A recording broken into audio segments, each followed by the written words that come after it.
presented by Halkat Films.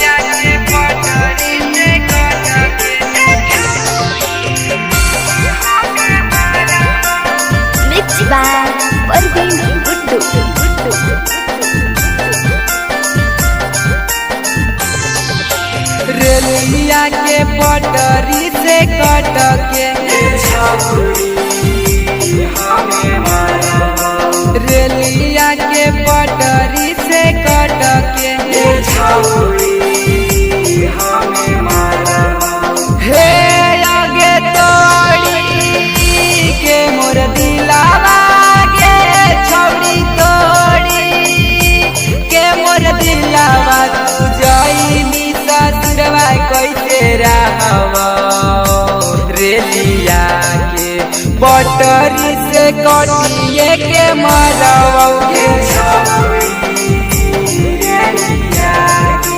पटरी से कटिए के मरवगे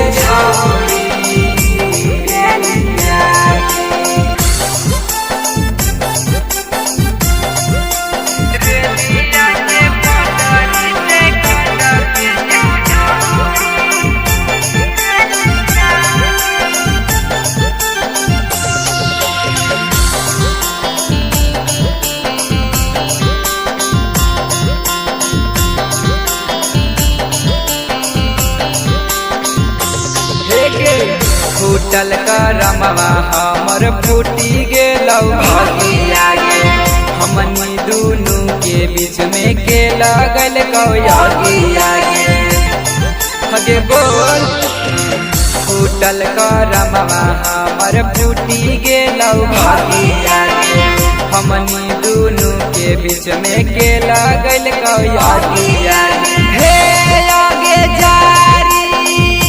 के तोर फोटुआ गे छौड़ी जारी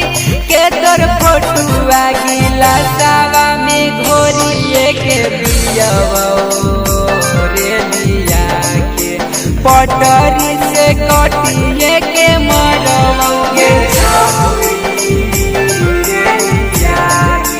पटरी से कटिए के मरवगे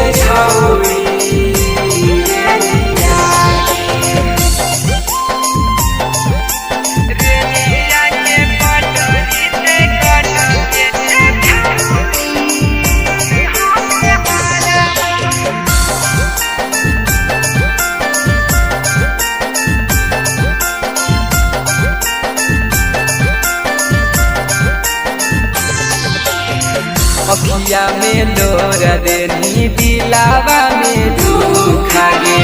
हमरा बिना गे मीरा रहमी न सुखा गे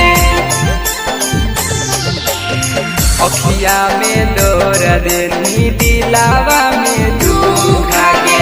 हमरा बिना कीर्तिया रहमी न सुखा गे हे लगे साजन के करे जावा गे छौड़ी सानी के करे जावा हुकी हुकी कांदो हकै छौड़ी रेलिया के पटरी से कटिए के मरवगे पटरी से कटिए के मरवगे सुन ले।